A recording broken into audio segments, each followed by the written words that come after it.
Hello and thank you for joining the channel today. Now my name is Kieran Hughes Jones, I'm an antiques dealer and I run TaliesinAntiques.com. For years I've been buying antiques at auction and selling them on for a profit. However, more recently I started to feel like that's becoming harder to do. The prices seem to be going up and up, the competition seems to be getting higher and higher, and I know a lot of other dealers are feeling that way. Although within the last couple of months I had the best ever find I've ever had as an antiques dealer. I bought a porcelain bowl which turned out to be the work of a lost, forgotten Japanese master. God knows how much that is worth, and I've done a video on that if you want to see the story of that discovery. But it has got me thinking, and maybe my assumption about the antiques auctions is wrong, and I thought I'd do a little experiment, and hopefully that'll be of interest to anyone in the trade or anyone interested in antiques in general. So what I've done is I picked out a local auction house to me. I've selected 10 items. I'm going to show you the research I did before the auction to attribute a retail value to the item. Then we'll see what it's sold for. And we'll see, maybe it is still a good place to buy, and as an antiques dealer, I should be looking at them far more regularly. Just to give you a bit of context around how I attribute a retail value, I use previous auction sold results and I use the eBay Terapeak service. If you haven't heard of that, it's something you get if you have an eBay shop subscription, and it allows you to search for items and see what they sold for over the last 3 years. It's a more in-depth version of using the eBay sold filter, which only shows you the last 90 days and doesn't always give you the full picture. For example, if a best offer was accepted, it won't show you how much was accepted, whereas the Terapeak service will do that. So let's have a look and see what I found out. First, we've got this paperweight by Caithness Glass called The Dancer by Sarah Peterson, 20 centimeters high. Let's see what it's sold for. So this is back in 2019. This is quite a while ago now. However, this exact paperweight did sell for £30 at auction. What I've got here is Terapeak, which is showing us the last 3 years of sold results. Now I had a look through, there's one there. That's the only example sold of this paperweight in the last 3 years. It sold in February this year, 2025. It's sold for £28.49. Retail value for this, I would say, is about £30. 817 is the Caithness paperweight there, The Dancer by Sarah Peterson. And then be quick if you want to bid, 26.08. We have quite an interesting, quite stylish actually, alabaster set. However, it's an ashtray, a lighter, and a little box. Now, of course, smoking items are well out of fashion. Described as vintage orange alabaster ashtray, trinket box, and table lighter. Now, a little bit of research shows that these sets are often attributed to a designer called Romano Bianchi. Now, look at that for an asking price, £289. That's a massive markup, and dealers got to be careful. If they're seeing this, they might start getting carried away. Let's look at the facts though. So we've gone on Terapeak to look at sold listings in the last 3 years. The best price for one of these sets is this green one here, exactly the same, just in green. That went for £121.25, and that was recently in September of this year. However, a similar green set by here went for £52.59 in January 2024. Now the orange sets, we got this £77 set up here, although it's with an extra ashtray, slightly different too, for £39, similar again. Look, based on what I'm seeing here, I would say that the retail is a generous £40 on this one. That would be the retail price. £24, 26. £26 I'm finished at £26. All that knowing I'm finished at £26. So we got the ever popular uranium glass here. So it glows in UV light, double handled Art Deco uranium glass cup, it's known as. You can just about make out that there is some impressed leaves decoration on the cup as well, and there it is glowing. Now the bidding is already at £24 the evening before the auction. Now I've looked through Terapeak, I looked up uranium glass 2 handle to get an idea of values, and unfortunately you have to go right the way down. I think this is the first one here. I mean, that is the same cup, it's even got the leaves decoration. £12.14 in July 2024. Same one again, you know, 2-handled cup, £8.49, £8.23. Look, I'm surprised how low those prices are. I think I'd probably be asking 15. So I'll say the retail price is £15, even though there's no evidence of it going for more than that. Apart from tomorrow, they're about to break the record. All done at 24. Fair warning. Now, decanter and cup sets are not something I would buy usually at all. However, I really do like this set here. Bohemian Glass Cobalt Blue Art Deco decanter and glass set is the description. Let's have a look. Very unusual stopper on this one. All gilded. Very stylish. What I search for is Bohemian Decanter Blue. It's a nice pair of cut glass ones. So overlay blue onto clear glass. £212. Yeah, one glass is 2 decanters there, and that's £124. My opinion is that the retail value of this decanter set is £80, although it'll probably be a slow seller. 40 it is. All done then at £40. Fair warning, I sell at £40. We have a selection of Medina glass available here, 6 listings.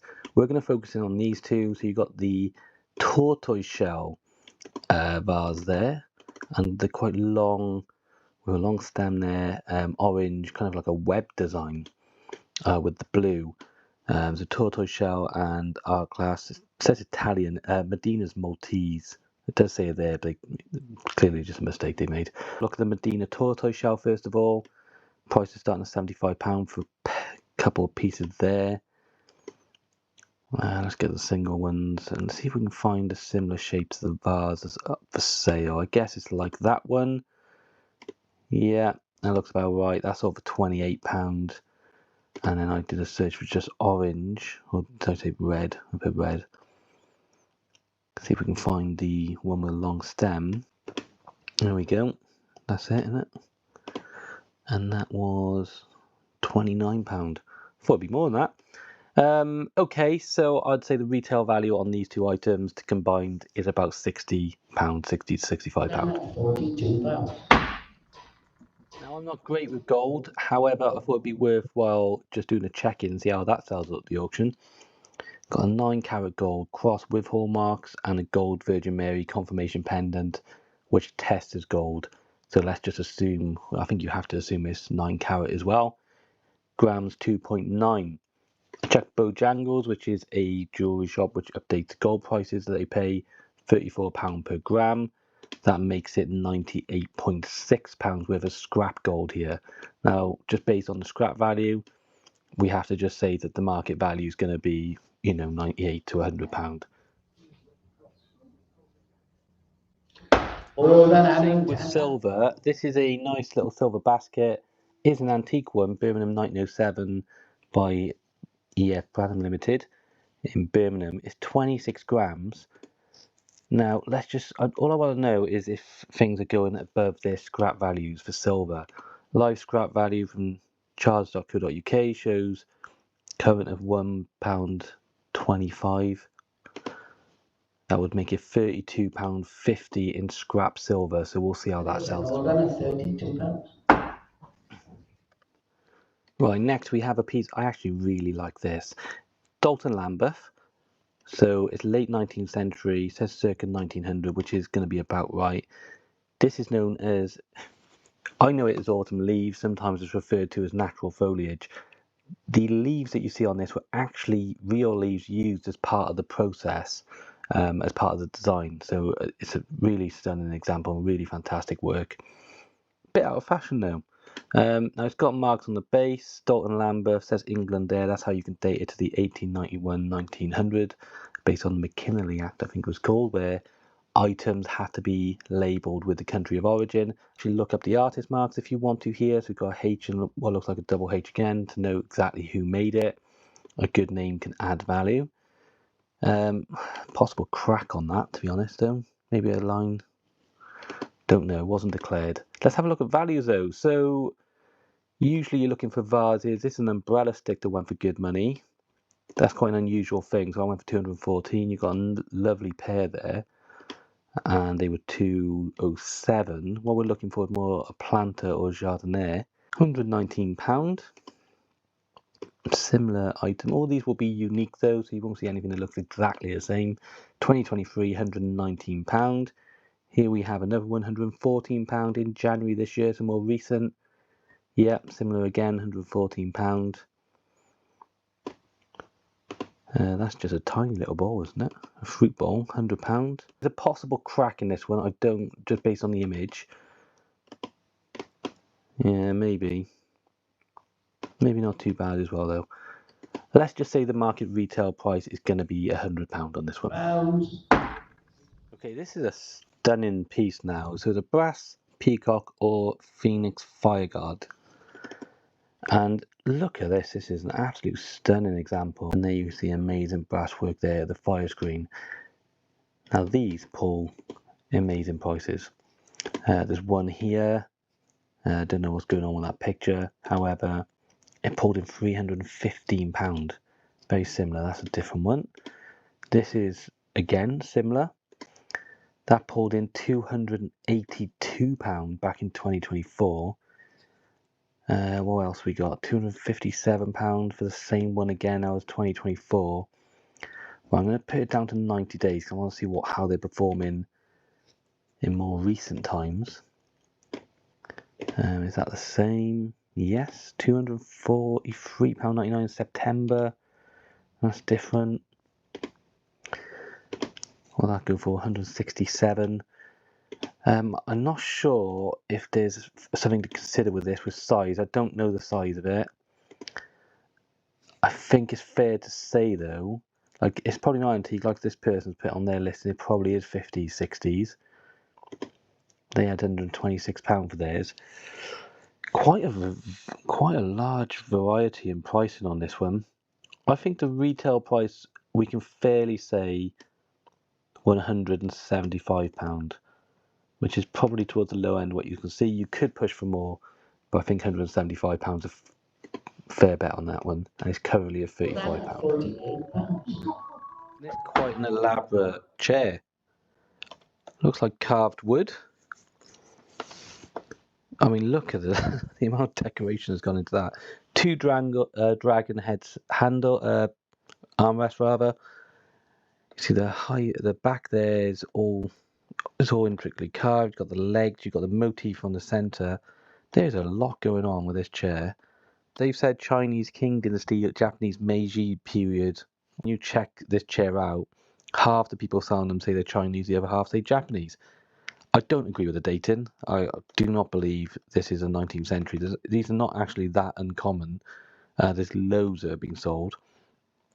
I think this is export furniture that was probably being made like this for a long time into the 20th century. Let's look at some sold prices. So this is a auction in Australia recently, went for $440. The Japanese, a little bit different, went for £300. When it went for Chinese, it was marked up as Chinese, went for $250. So probably around £200 to £150.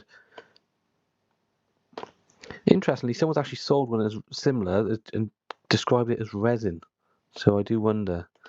That went for £24. Dragon throne chair, carved hardwood.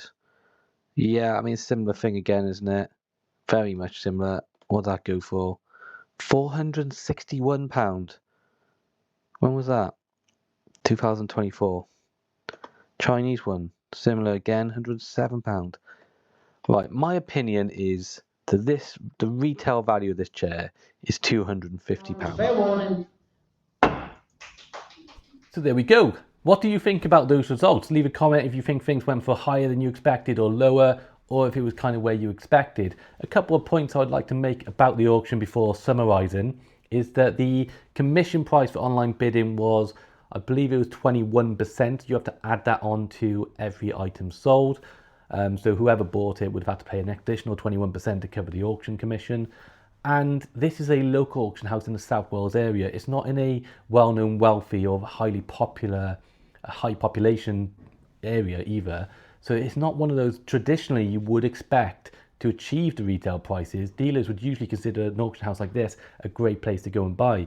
And they do a good job. They do actually take good pictures. They put the catalogue out early. So I would say they do a good job of giving items a good chance of making good money. So they do, they do well by their vendors, I think.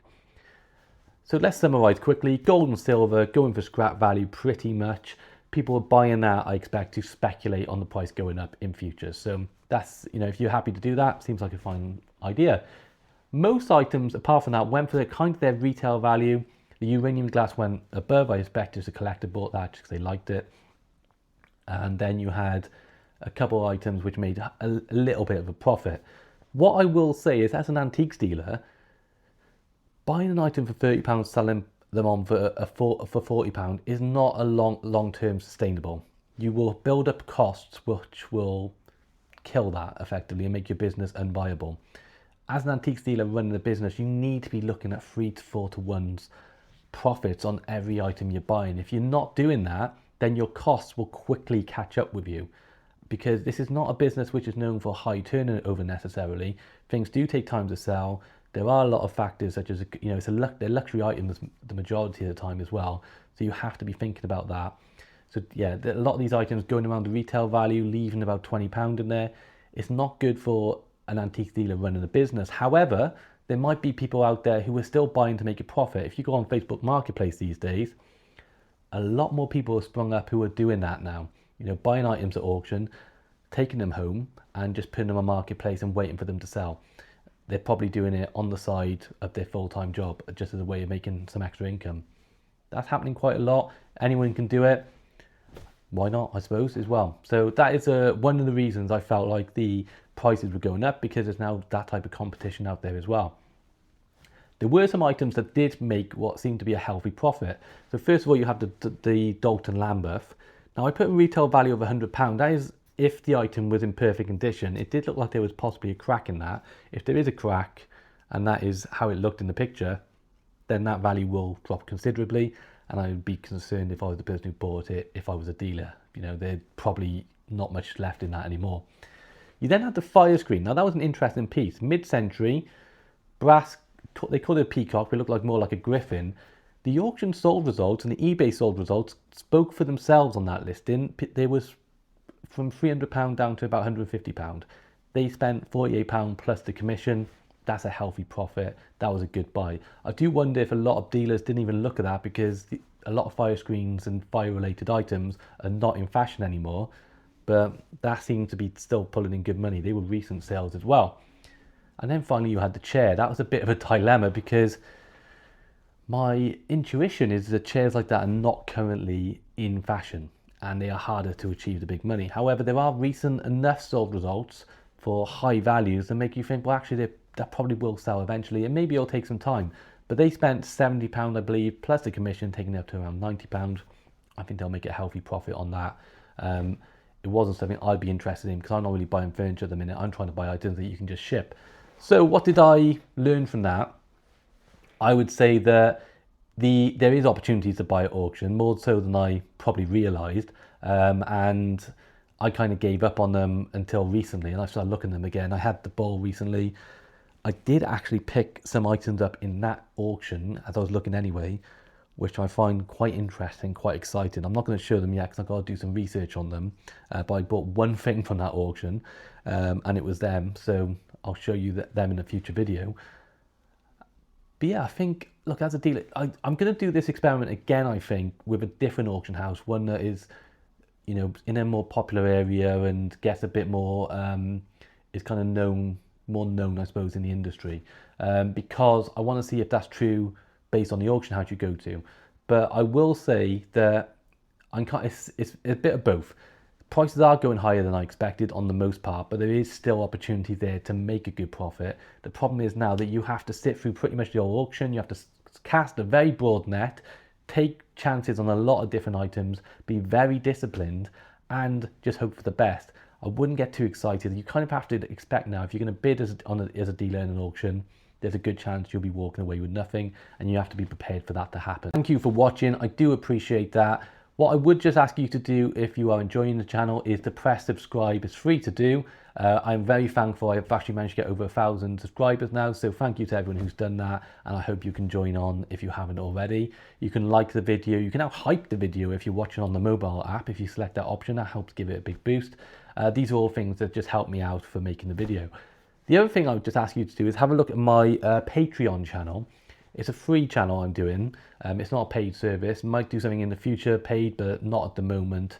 For now, I'm just putting all my videos on there and some additional content. Now, if you're watching on YouTube, you might be wondering why I would be doing that.